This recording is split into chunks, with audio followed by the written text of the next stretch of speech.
Buenos días. Vamos a ver el vídeo correspondiente a la dictadura de Primo de Rivera. Se trata de un tiempo breve y una presentación relativamente sencilla, pero que me habéis pedido que también incluya una presentación. Así que vamos a recordar igualmente el trabajo de los historiadores, del profesor Simó, del profesor Urfel, tanto de Madrid como de Barcelona, que son los que han fundamentado esta presentación.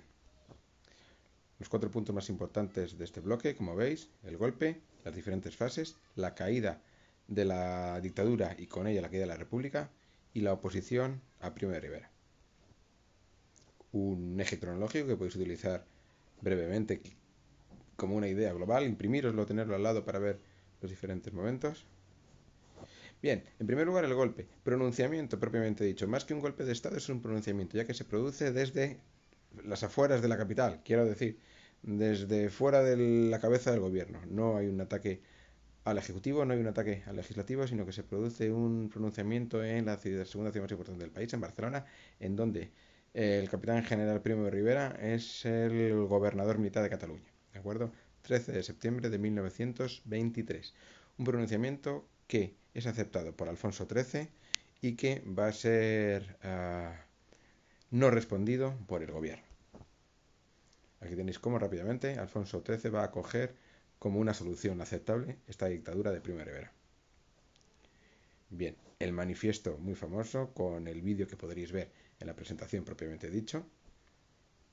Y aquí tenéis las causas más importantes. ¿Cuáles son? Bien, tenemos la crisis propia del sistema de la restauración, tenemos la violencia social, que en el caso de Cataluña, debido a su gran desarrollo industrial, es aún más elevada, e incluso hay que sumar el aspecto del nacionalismo creciente. Y por último, la exigencia de las responsabilidades en relación al desastre de Anual, un desastre que provoca la pérdida de 12.000 vidas españolas y que a través del informe de Picasso se están buscando las responsabilidades. ¿Quiénes son los últimos responsables de ese desastre? Bien, el miedo, especialmente en el ejército, a esa búsqueda de responsabilidades va a hacer que los propios militares busquen un cambio radical en la política del momento. Una situación que refleja muy bien esta imagen en la que los partidos tradicionales del turno están balanceándose a costa de la situación española. Como vamos a ver a continuación, dos fases: directorio militar, la primera fase, y directorio civil, 23-25, 26 es en diciembre el cambio al 29. Bien, durante el directorio militar van a empezar a desarrollarse las prácticas habituales de los regímenes de extrema derecha que están ocurriendo en Europa en este momento. Ahí tenemos el ejemplo del Partido Nacional Fascista Italiano. Bien, antes de eso, se trata de un directorio, es decir, de un gobierno que copan los militares. Se trata de un gobierno que suspende las libertades civiles y que esas libertades civiles caen bajo la responsabilidad, bajo la tutela de la justicia militar. Y se trata de un régimen igualmente que suprime las instituciones del régimen, o más que suprimirlas oficialmente, las ignora por completo. Bien, como decíamos, poco a poco se va asentando este directorio militar y van a crear un partido político propio, la Unión Patriótica, a semejanza, como estábamos diciendo, del Partido Nacional Fascista Italiano. Y en este sentido, el mayor éxito sin duda de Primo de Rivera va a ser su acción en Marruecos. Bien, inicialmente Primo de Rivera quería el abandono de Marruecos. En cualquier caso, una vez que llega al poder, va a tomar una serie de medidas muy exitosas, fundamentalmente relacionadas con el desembarco de Alhucemas, un desembarco militar en la costa marroquí, de tal manera que va a lograr la victoria sobre las tropas rifeñas dirigidas por Abdelkrim. La derrota de Abdelkrim va a obligar a firmar una paz y va a lograr la pacificación del protectorado español del norte de África, de tal manera que este hecho va a dar al dictador una gran popularidad en el conjunto del país. Aquí tenéis una imagen de Alhucemas. Bien, ¿qué ocurre? Que este éxito le hace a Primo de Rivera dudar y plantear por qué no va a continuar con su gobierno. Para desarrollar esta tarea a largo plazo, entiende que tiene que introducir elementos de la sociedad civil a políticos más tradicionales dentro del régimen, perdón, dentro del gobierno, y no solo militares. Es la forma en la que esto se puede perpetuar o se puede extender en el tiempo, no algo tan excepcional como un gobierno solo militar. De tal manera que a partir del año 25-26 hablamos del directorio civil. ¿Por qué? porque políticos de la Unión Patriótica, es decir, de su partido, o bien políticos tradicionales del movimiento de la restauración anterior, van a ir accediendo poco a poco al gobierno. Igualmente, se va a crear una asamblea nacional. ¿Qué ocurre? Que tiene un carácter consultivo, es decir, no es una asamblea legislativa, por tanto, no es una verdadera asamblea, no es por tanto un verdadero poder legislativo. ¿Vale? Y como habíamos visto anteriormente, este modelo es una copia del modelo fascista italiano. Recordad, a partir de 1922 Mussolini ha accedido al poder en Italia, también con el consentimiento del monarca italiano. Aquí tenéis un gráfico de qué estamentos estarían dentro de la Asamblea Nacional Consultiva. Bien, el directorio civil, como se está alargando en el poder, es decir, hay que tomar ya una serie de medidas más a largo plazo. No son solamente unas medidas de recorte de libertades inicial, unas medidas de política en Marruecos, sino que va a tomar una serie de medidas ya para prolongarse en el tiempo. En este caso vamos a ver las medidas económicas y las medidas sociales. Bien, hay que decir anteriormente que en los años 20 se aprovechan todos los regímenes europeos, ya sean democráticos o fascistas, de la mejora tanto en las relaciones internacionales generales como en la coyuntura económica. Bien, el régimen de Primo de Rivera, característico también de los regímenes de extrema derecha, va a ser un régimen en lo económico intervencionista, de tal manera que se va a buscar la modernización del país a través de la industria y de las infraestructuras. Una serie de infraestructuras que se van a potenciar, tanto la red de carreteras como, por ejemplo, la red aérea. Aquí tenéis la creación de Iberia en 1927. Igualmente, como hemos visto brevemente en la imagen anterior, el desarrollo de los monopolios estatales.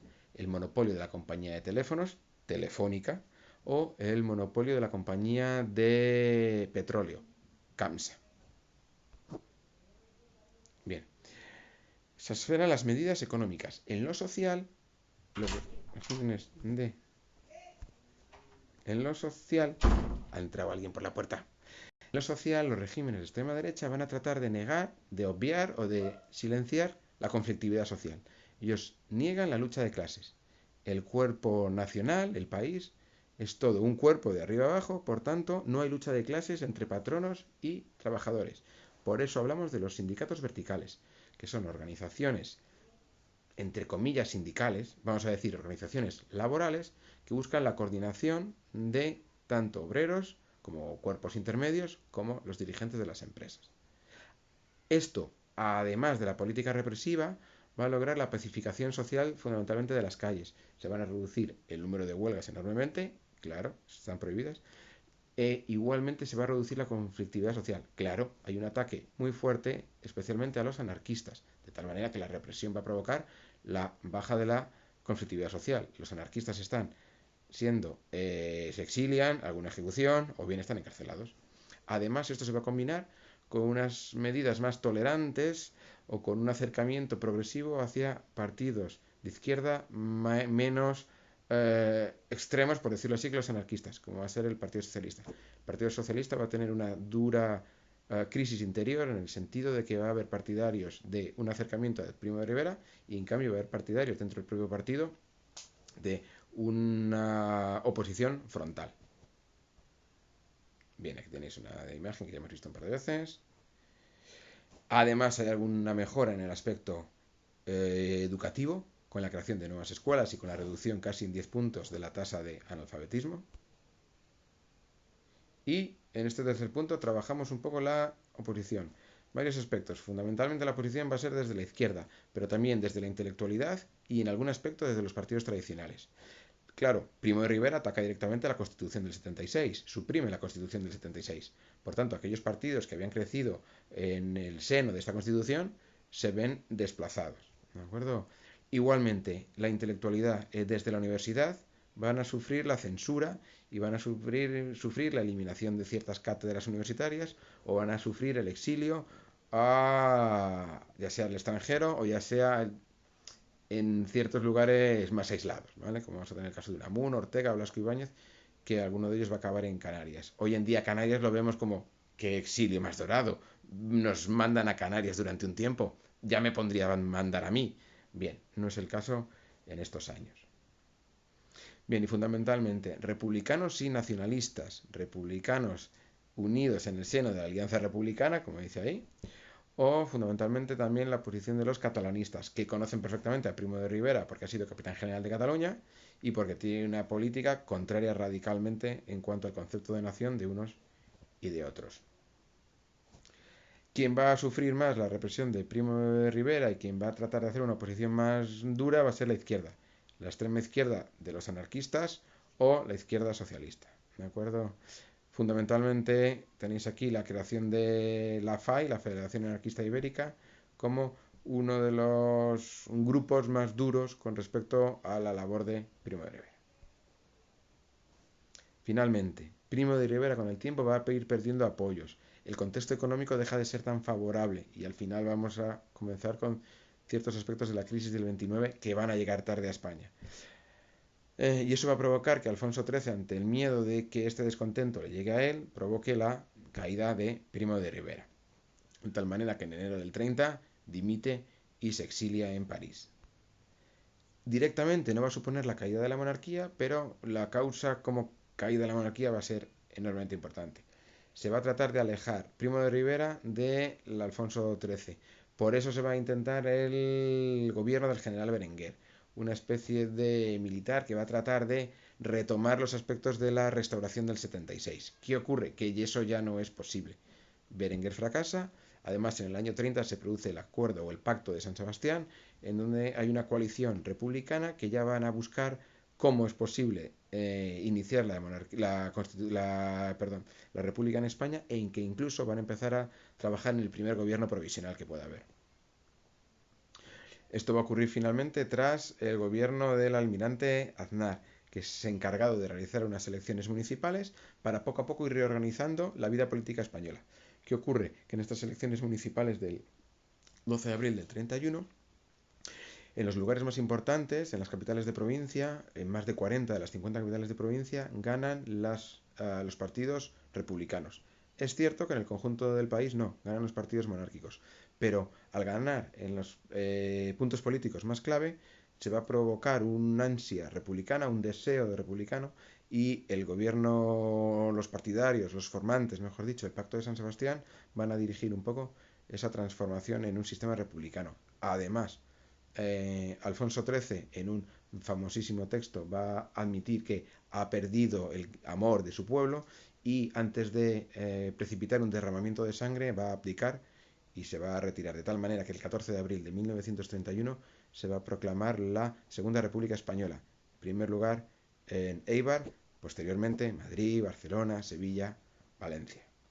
Bien, pues espero que este vídeo os sirva, que podáis repasarlo un poco y que tengamos suerte en el próximo examen. Hasta la próxima.